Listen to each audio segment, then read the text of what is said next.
जब सौंप दिया इस जीवन का सब भार, तुम्हारे हाथों में है जीत, तुम्हारे हाथों में और हार तुम्हारे हाथों में। ओम नमो भगवते वासुदेवाय नमः। प्रेम से बोलिए लक्ष्मीपति श्री विष्णु भगवान की जय। आप सभी को मोहिनी एकादशी की हार्दिक शुभकामनाएं। एकादशी तिथि भगवान श्री विष्णु को समर्पित होती है। इस दिन भगवान विष्णु की मोहिनी रूप में पूजा की जाती है। मोहिनी एकादशी की व्रत कथा सुनने और इसका पाठ करने से 1000 गायों को दान करने के समान फल की प्राप्ति होती है। आइए प्रेम पूर्वक रसपान कीजिए मोहिनी एकादशी की व्रत कथा का। धर्मराज युधिष्ठिर कहने लगे, हे कृष्ण, विशाख मास के शुक्ल पक्ष की एकादशी का क्या नाम है तथा उसकी कथा क्या है, इस व्रत की विधि क्या है, यह सब आप मुझे विस्तार पूर्वक बताइए। तब भगवान श्री कृष्ण कहने लगे, हे धर्मराज युधिष्ठिर, जब सीता जी के वनवास जाने के बाद भगवान रामचंद्र जी बहुत व्यथित थे, तब उन्होंने वशिष्ठ जी से पूछा कि हे गुरुदेव, मुझे कोई ऐसा व्रत बताइए जिससे समस्त दुखों, तापों और पापों का क्षय होकर मेरे हृदय को शांति प्राप्त हो। उस समय महर्षि वशिष्ठ जी ने जो कथा कही थी वह मैं तुमसे सुनाता हूँ।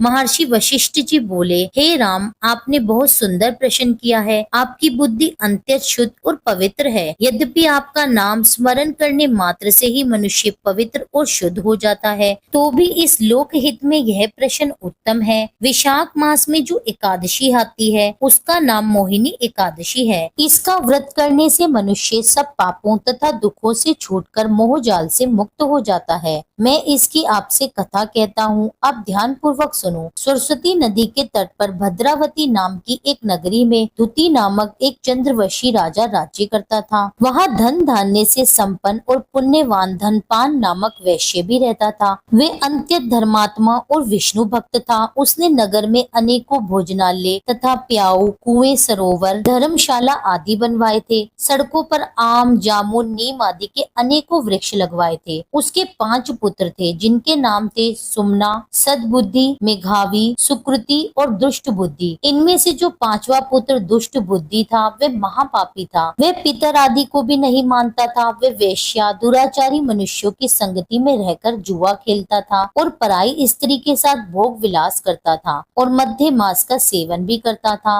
इसी प्रकार अनेक कुकर्मों में वह पिता के धन को नष्ट करता रहता था। पुत्र के कुकर्मों से परेशान होकर एक दिन धनपान ने दुष्ट बुद्धि पुत्र को घर से बाहर निकाल दिया। अब वह अपने गहने कपड़े बेचकर अपना जीवन व्यतीत करने लगा। जब उसके पास कुछ भी नहीं रहा तब बुरे कर्मों में साथ देने वाले उसके मित्रों ने भी उसका साथ छोड़ दिया और भूख प्यास से परेशान धनपान के पुत्र ने चोरी का रास्ता अपना लिया। लेकिन वह चोरी करते हुए एक बार पकड़ा गया। तब उसे राजा के सामने प्रस्तुत किया गया, लेकिन वैश्य का पुत्र जानकर राजा ने उसे चेतावनी देकर जाने दिया। उसके बाद दुष्ट बुद्धि के सामने चोरी के अलावा कोई रास्ता ही नहीं बचा था। उसने फिर से चोरी की और जब वह दूसरी बार पकड़ा गया तो राजा ने उसे कारागार में डाल दिया, जहां उसे बहुत दुख दिए गए और बाद में उसे नगर से बाहर निकाल दिया गया। नगर से निकलने के बाद दुष्ट बुद्धि वन में चला गया। वहां वे पक्षियों और पक्षियों का शिकार करके अब उन्हें मारकर खाने लगा और कुछ समय के बाद वह बहेलिया बन गया। एक दिन दुष्ट बुद्धि भूख और प्यास से व्याकुल होकर खाने की तलाश में ऋषि कौंडिन्य के आश्रम में पहुंच गया। उस समय वैशाख मास था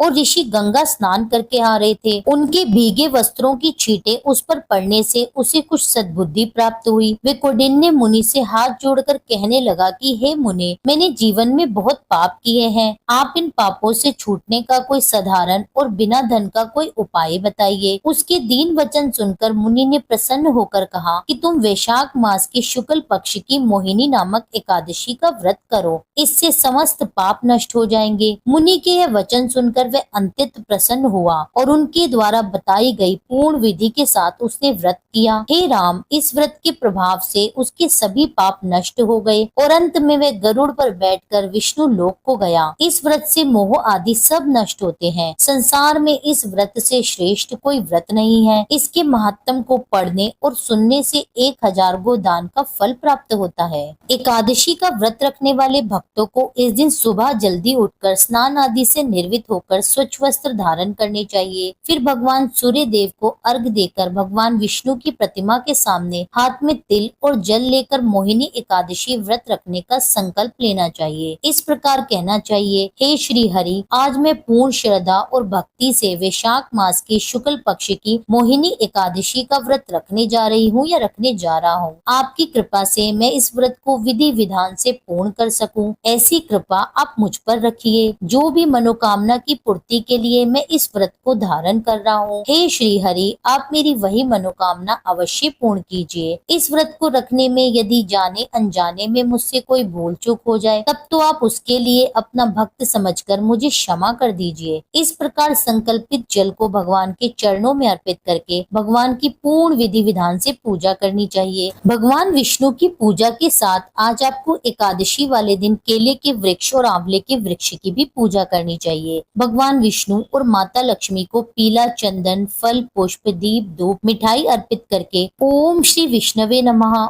ओम नमो भगवते वासुदेवाय, हरे कृष्णा कृष्णा कृष्ण हरे हरे, हरे राम राम राम हरे हरे, इन सभी मंत्रों का जाप करना चाहिए। श्री विष्णु चालीसा, श्री लक्ष्मी चालीसा और विष्णु सहस्त्र नाम का जाप करें। इस दिन भगवान को मीठे फलों का भोग लगा सकते हैं। आप ड्राई फ्रूट्स और फलों के जूस का भी इस दिन भगवान को भोग लगा सकते हैं। फिर प्रेम पूर्वक भगवान विष्णु और माता लक्ष्मी की आरती करें। पूजा के समय इस दिन व्रत कथा आपको अवश्य सुननी चाहिए। अंत में भगवान से पूजा में की गई गलतियों के लिए क्षमा याचना कर लें। उसके बाद आप जिस भी प्रकार अपनी शारीरिक क्षमता के अनुसार व्रत धारण करते हैं, आप व्रत रखिए। पूरा दिन व्रत रख के भगवान विष्णु के मंत्रों का जाप करिए और सुबह शाम दोनों ही समय में आपको व्रत कथा अवश्य सुननी चाहिए। यदि आपका समर्थ हो तो आप इस दिन उपवास रखें, नहीं तो आप सच्चे मन से भगवान विष्णु और माता लक्ष्मी का इस दिन पूजन करें और सुबह शाम व्रत कथा सुने। भगवान के मंत्रों का जाप कर सकते हैं। इस दिन आपको तुलसी के पौधे की भी पूजा करनी चाहिए। तुलसी को इस दिन स्पर्श नहीं करना चाहिए और ना ही तुलसी में जल अर्पित करना चाहिए। शाम के समय में एक बार फिर आपको भगवान विष्णु की पूजा पूरी विधि विधान से करनी चाहिए। भगवान को मीठे फलों का भोग लगाकर यदि आप फलाहार करना चाहते हैं तो उन्हें ही प्रसाद रूप में ग्रहण कर लें। इस दिन किसी ब्राह्मण या गरीब को दूध व दूध से बनी वस्तुएं, मीठे फलों का दान करना शुभ रहता है। रात्रि के समय भगवान विष्णु का जागरण करना चाहिए। अगले दिन द्वादशी तिथि पर सुबह जल्दी उठकर स्नान आदि से निर्वित होकर स्वच्छ वस्त्र धारण करके फिर से भगवान विष्णु की पूजा पूरे विधि विधान से करनी चाहिए। इस दिन आप भगवान को शुद्ध सात्विक भोजन का भोग लगा सकते हैं, जिसे बाद में आप भी ग्रहण कर सकते हैं। इस दिन भगवान के समक्ष बैठकर हाथ में जल लेकर दाहिने हाथ में 3 बार जल लेकर एक तुलसी पत्र लेकर आचमन करना है और उसके बाद भगवान से क्षमा याचना करनी है कि हे श्री हरि, मैंने सच्चे मन से मोहिनी एकादशी का व्रत किया है और द्वादशी तिथि को आज मैं इस व्रत का पालन करने जा रही हूँ। अपने द्वारा किए गए एकादशी व्रत का पुण्य मैं आपके चरणों में अर्पित करती हूँ। हे श्री हरि, जो कोई भी भूल चूक इस व्रत को धारण करने में मुझसे हुई हो, अपनी संतान समझकर कृपा करके मुझे क्षमा कीजिएगा और अंत में मुझे अपने धाम वैकुंठ लोक में वास दीजिएगा। इस प्रकार संकल्पित जल को आप भगवान के चरणों में अर्पित कर दें। इस दिन जो भी सामग्री आप दान करना चाहते हैं वे आपको पूजा के समय पूजा स्थान पर रखनी है और उसके बाद किसी शुभ मुहूर्त में किसी ब्राह्मण या गरीब या किसी जरूरतमंद को दान कर दें और शुभ मुहूर्त में अपने व्रत का पारण करें। व्रत पारण करते समय तुलसी दल और गंगा जल से आप अपने व्रत का पारण करें। उसके बाद आप सात्विक भोजन ग्रहण कर सकते हैं। पहले भगवान को भोग लगाएं, उसके बाद आप भोजन ग्रहण कर सकते हैं। एकादशी वाले दिन कोई भी ऐसा कार्य ना करें जिससे आपका व्रत खंडित हो, जैसे चोरी, झूठ बोलना, पाप, निंदा। किसी प्रकार के ऐसे व्यक्ति से आज के दिन आपको बातचीत नहीं करनी जो दूसरों की निंदा करता है या जिसने किसी प्रकार का नशा आदि कर रखा हो। और आज के दिन जितना हो सके अपने मन को संयम में रखकर इस व्रत को धारण करना चाहिए। व्रत वाले दिन आपको मौन और शांत भाव में रहना चाहिए। इसी भाव से आप सच्चे मन से भगवान विष्णु की भक्ति करते हुए इस व्रत को संपूर्ण करें। यह था आज का वीडियो। उम्मीद करती हूँ यह वीडियो आपको पसंद आया होगा। वीडियो पसंद आया हो तो जिन भी लोगों ने अभी तक हमारे चैनल को सब्सक्राइब नहीं किया हो वे कर लें, ताकि सभी पूजा से संबंधित वीडियो की जानकारी आपको सही समय पर मिल सके। मिलती हूँ आपसे एक अगली वीडियो में। जब तक के लिए जय श्री राधे।